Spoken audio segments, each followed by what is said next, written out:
আসসালামু আলাইকুম ওরহমতুল্লাহি ওয়াবারাকাতুহু। সুপ্রিয় দর্শক শ্রোতা ভাই ও বোন, আজকে আমরা আলোচনা করব আজানের জবাব সম্পর্কে। অনেকে আজানের পর দোয়া পড়লেও আজান চলাকালীন সময়ে আজানের জবাব দেই না।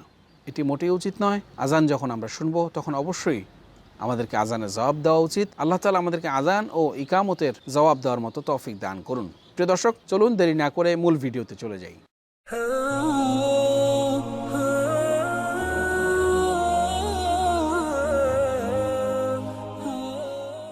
আলহামদুলিল্লাহ আলহামদুলিল্লাহি ওয়াহদা ওয়াসসালাতু ওয়াসসালামু আলা মান লা নাবিয়্যা বা'দা আম্মা বা'দ।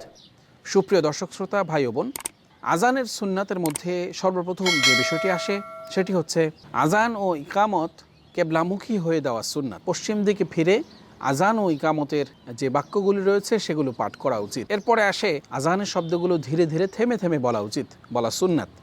আর ইকামত একটু তাড়াতাড়ি, আজানের তুলনায় একটু তাড়াতাড়ি বলা সুন্নাত। এরপরে আসে যখন মুয়াজ্জিন সাহেব হাইয়া আলাস সালাহ বলবে তখন তার মাথা ডানে ঘুরবে। হাইয়া আলাস সালাহ বলবে, তার ডানে চলে যাবে। যখন সে হাইয়া আলাল ফালাহ বলবে তখন তার মাথা বামে চলে যাবে। তবে এদিকে লক্ষ্য রাখা উচিত যেন তার বডি ডানে অথবা বামে না ফেরে, শুধু মাথাটাই ফিরবে। যেমন আমি দেখিয়ে দিচ্ছি, হাইয়া আলাস সালাহ, শুধু মাথাটা ঘুরেছে, আমার কিন্তু বডি ঘুরে নেই। এরপরে হাইয়া আলাল ফালাহ, আমার শরীর কিন্তু ঘুরে নেই ডানে অথবা বামে।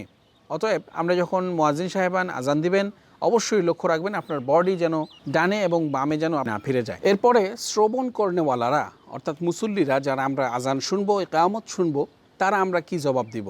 আজানের জবাবে যখন মুয়াজ্জিন সাহেব আল্লাহু আকবার বলবেন, আমরা প্রতি উত্তরে আল্লাহু আকবার বলবো। এরপরে মুয়াজ্জিন সাহেব বলবেন আশহাদু আল্লা ইলাহা ইল্লাল্লাহ, আমরাও সাথে সাথে বলবো আশহাদু আল্লা ইলাহা ইল্লাল্লাহ।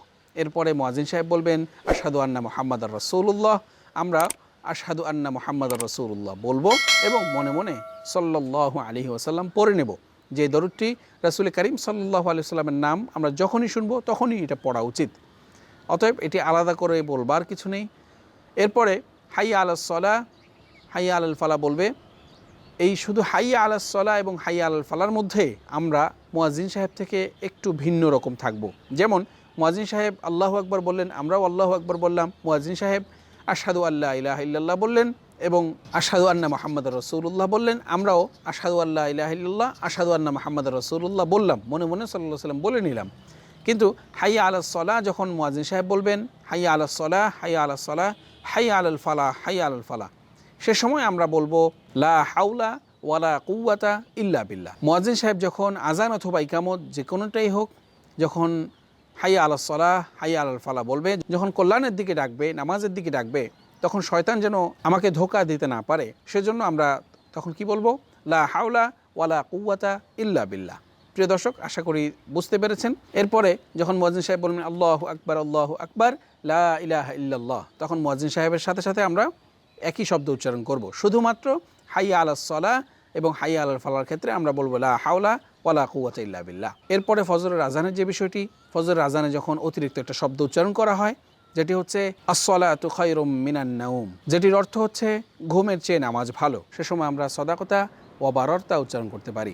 এরপরে ইকামত আজানের মতোই, যখন আমরা প্রতিটি শব্দ শুনবো তখন আজানের মতোই আমরা জবাব দেওয়ার চেষ্টা করব ইনশাআল্লাহ। মুয়াজ্জিন সাহেব যখন বলবেন কদ কামাতিস সালাহ, তখন আমরা বলবো আকামাহা ওয়া আদামাহা, আকামাহা ওয়া আদামাহা। মুয়াজ্জিন সাহেব যখন ইকামতের সময় কদ কামাতিস সালাহ বলবেন, সে সময় আমরা এইটি বলবো আকামাহা ওয়া আদামাহা।